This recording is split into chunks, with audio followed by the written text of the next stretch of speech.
Hey everybody! Welcome to this mini movie review. Happy holidays! This is going to be a special Christmassy type episode review like I like to do every year. So for this one, I am reviewing 2017's Anna and the Apocalypse. I've never done a musical as a movie review, so I'm excited, and as I'm reading through the Wikipedia page, it has a lot of things that I like all wrapped up in one for this movie, and I'm excited. Everyone I've ever mentioned this movie to, or someone's mentioned it to me, they're usually really excited about it, so I'm looking forward to checking it out. But like I said, it's got everything that I love. It's a British Christmas zombie musical film, so it's just a lot of fun things that I enjoy wrapped up into one. So we'll see how that goes. Again, like I said, it was 2017, Anna and the Apocalypse. Directed by John McPhail from a screenplay by Alan MacDonald and Ryan McHenry, based on a short by McHenry from 2010 called Zombie Musical. It's a nice, ensemble-sized cast of people, including Ella Hunt, Malcolm Cummings, Sarah Swire, Christopher Laveau, Marley Sue, Ben Wiggins, Mark Benton, and Paul Kay. It was released September 22nd, 2017 at Fantastic Fest, and November 30th, 2018 in the United Kingdom. It runs 98 minutes, and in the box office it made $670,430, so not a whole lot. Let's see how the release went for that. Yeah, it was a limited theatrical release. Yeah, that's usually why it's probably that low. But I hear it's really fun. I'm looking forward to it. I'm going to also talk about some of the songs and, which ones I like or didn't like. I mean, I hope it's not super song heavy. I know it's a musical, but I feel like in horror musicals or horror, like adventure-y thriller type movies, like you need to have some sort of spoken dialogue or plot. It can't just be song after song after song. Sometimes with musicals, that can be a lot, at least for me. So what else here? Yeah, I don't really want to get too much into it. Again, I like to not really know what the plot's about. I've seen pictures, and actually it looks like here on the soundtrack there are 13 songs, so that's not too bad on the soundtrack. That's fine. That's pretty normal, I would think, for a movie like this. So I'm going to go and check out 2017's Anna and the Apocalypse, and I'll be back to let you know what I think.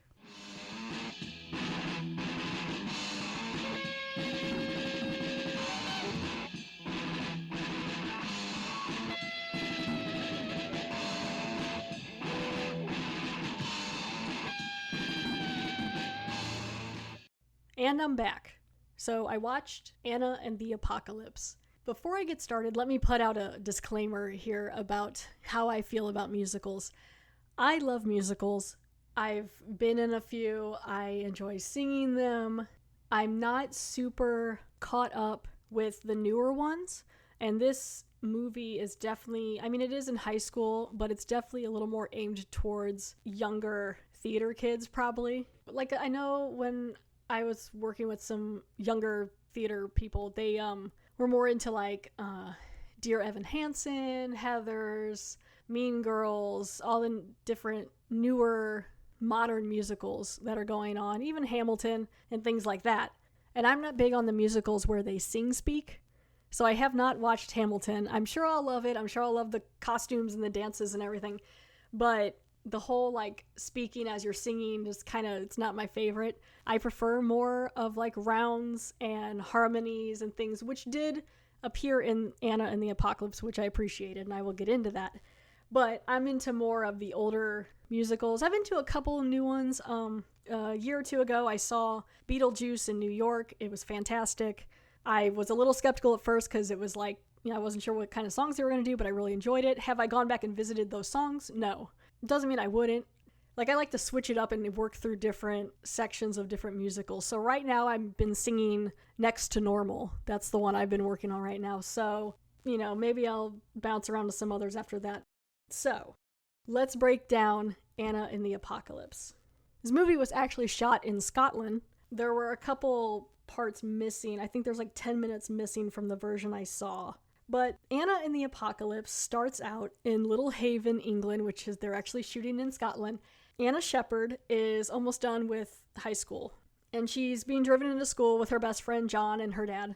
And her friend, John, her best friend, spills the beans that she has a ticket to Australia, that she doesn't want to go to college. She wants to take like a year off and travel through Australia and do whatever she wants. And her dad is very, very upset with that. Of course, her best friend is in love with her. That's usually how these movies work. They were very cute together. I did like their friendship. I thought they sang well together. I didn't necessarily think that their voices were the stronger ones of the cast. I actually kind of liked a lot of the supporting characters. But when they sang together, I liked it. It was nice. So they get dropped off at school, right? And her dad's really mad. He's like, I can't believe you're doing this, whatever. And she goes in, and then you start meeting all the different characters in the school, all her friends. So like I said, you got John, who loves her.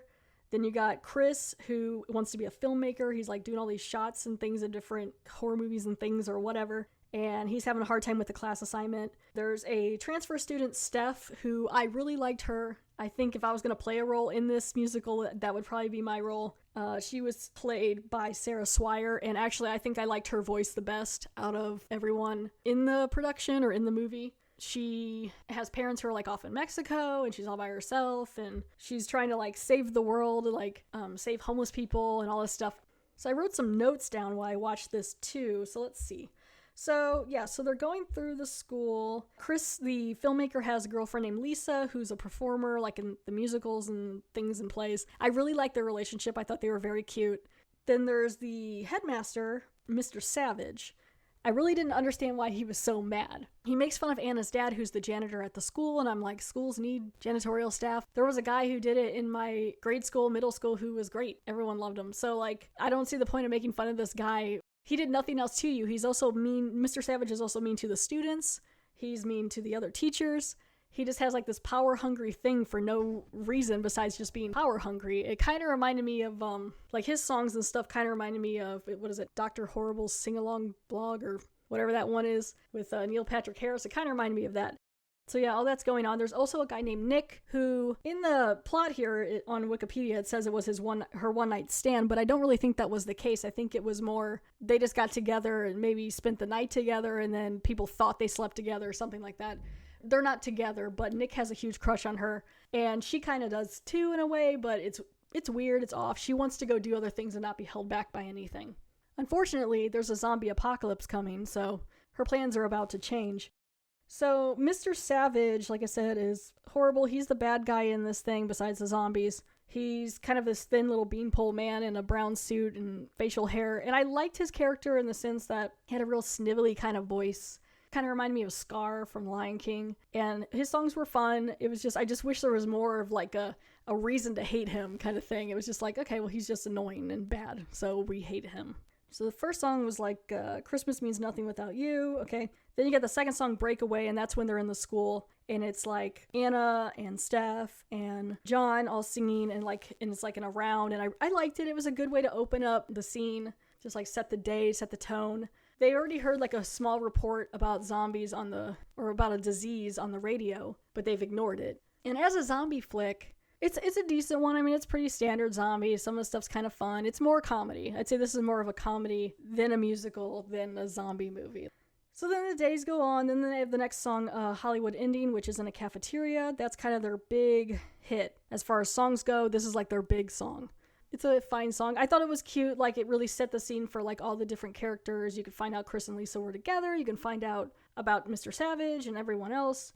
It was all done in the cafeteria, which it's funny because John sits down and talks to all of them, but he has a tray full of fake food, like it's plastic food, and he never eats it, and then he just walks up and throws it away right before Hollywood Ending comes on, which I thought was kind of funny. And I also recognized her dad, Anna's dad, Mark Benton. I've seen him in Waterloo Road, another school drama type thing. I wish there were more bigger dance numbers like Hollywood Ending, but everything else besides maybe one or two others was just them walking around while things happening and then singing, so that's fine, but I'm just saying I was kind of expecting a little bit more. So there's going to be like a musical production for Christmas or whatever. There's a cute song by like some, these people dressed up as penguins. That was kind of funny. The chick who played Lisa was really funny. She sings a really dirty song about banging Santa in front of everybody and just all these different things going on. So Anna and John work in the local bowling alley. The bowling alley is called Thunderballs, which I thought was fun. And I'm like, how many shifts is Anna doing at Thunderballs to afford a ticket to Australia? No matter where you fly from, really, to go to Australia is fairly expensive, unless maybe it's New Zealand. I'm like, this 18-year-old girl or whatever has got enough money to backpack for a whole year through Australia, though her mother is dead, so maybe she got something from that. I don't know. You start to see one or two people who are infected. Everyone kind of ignores them. It's not really a huge thing yet. So the next morning, it's a really funny thing in the morning here. It's, I think the song's called Turning My Life Around. I like that song mostly because Anna and John are getting up and they like put their headphones in and they're ignoring the whole world and they're like, yeah, it's the first day of the rest of our lives or whatever. And as they're walking down the street, everything has gone to hell. So things are on fire. People are running around. There are zombies, crashes, and everything. And she's just like strolling down the street like, yeah, it's cool. I'm going to school. So I did like that part. That was really cute. That was a good comedy thing. And then they quickly find out there's an apocalypse. They end up heading over to the bowling alley while everyone else is at the school. So Steph, Chris, John, and Anna end up in the bowling alley, and they have another song called Human Voice, which I liked that song a lot. It had a lot of different parts. There's a really great part from Steph, and everyone did a good job in that one. It's about them trying to get a cell phone signal and reach everyone when everything's out. Then they decide to spend the night there at Thunderballs. And there's like this ball pit, but it's really just like a plastic swimming pool that they've had balls in, and all four of them somehow are able to fit in it and sleep. So they're like all squeezed in there. So it's like the next morning they all like wake up in the ball pit. It's very modern. They're talking about like Taylor Swift possibly being a zombie and Justin Bieber being a zombie and people doing selfies in the apocalypse. So it's very modern, very set for teenagers. And they also had to kill a few other zombies too before this. There was a really good death with 2 bowling balls smashed into the side of this guy's head on each side, and the back of his head exploded because he was like bald too. But yeah, so they wake up in this ball pit and they decide to flip it upside down and go outside with it on them so that they can like sit down whenever zombies come by. It was a really weird plan. They meet up with Nick, and Nick's got his buddies with him, his lackeys, his minions, and they're robbing things. They're stealing and getting toilet paper, and they're walking around with bats, and like one guy had like 2 melons he was hitting people with. I don't know. And this is a good song here. I thought the guy who played Nick, Ben Wiggins, had a very good voice. I would say with him and Steph, Sarah Swire and Ben Wiggins probably had the strongest voices in this. And he has a really good song here called Soldier at War, where he talks about how good he is at killing zombies. It was a really fun song. It actually had a bit more of a dance to it, and it was really good. So they end up in like this mall or some like Christmas tree thing, which was kind of fun because it was like the zombies could hop out from the Christmas trees. Nick's little minion dudes die here. So then John ends up dying too. He gets bit and sacrifices himself so that she could get away, Anna, which sucks because they were like best friends. So John's dead, and so now it's just Nick and Anna. Anna's looking for her dad because she can't reach anyone. At this point, I feel like everyone's dead, right? So Mr. Savage happily lets them back in the school, and then they shortly find out that everyone is dead in the school. He has let like some zombies in and trapped them in this back room, and he's just eating Christmas dinner like a psycho, and everyone's dead. So like all the parents, everyone's turned into zombies. He just lets the kids into this room and traps them in there, and they're like, well, shit. These zombies aren't super smart. You could be standing near them and they don't really see you unless you make a sound. Their eyes were a little clouded, so maybe they don't see very well. So the kids sneak around. They're like, oh my God, and then Anna realizes her dad's not there. So she's like, I still want to find my dad. So that's where Mr. Savage is like, haha, what do you think about that shit? So then he sings his song, his like swan song or evil villain song. Nothing's gonna stop me now.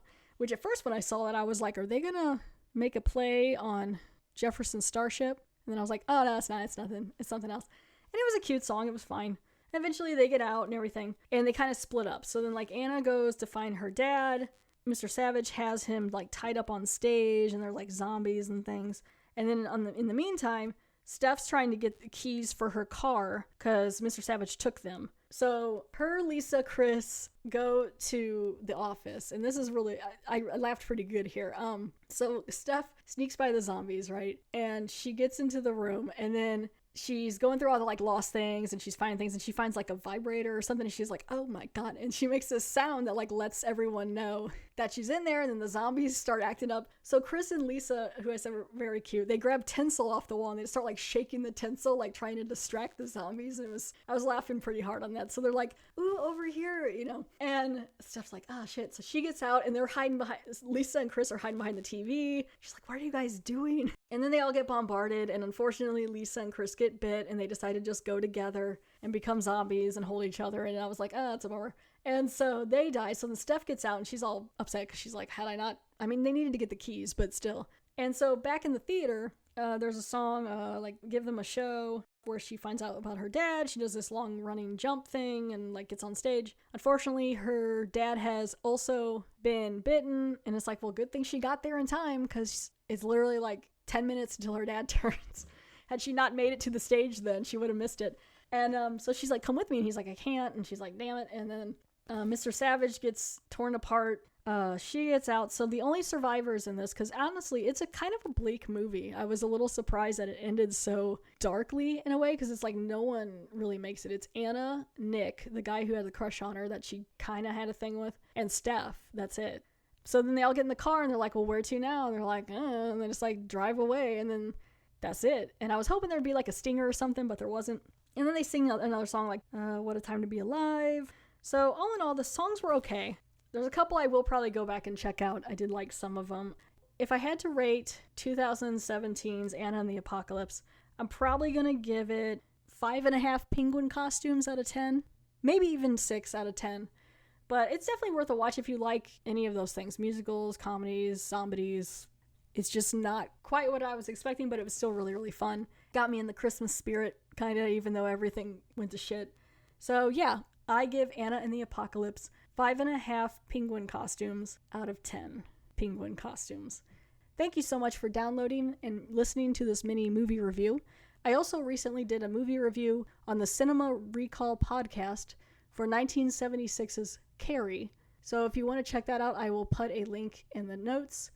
But yeah, give that a whirl. That was really fun to do too. But again, thank you so much and happy holidays.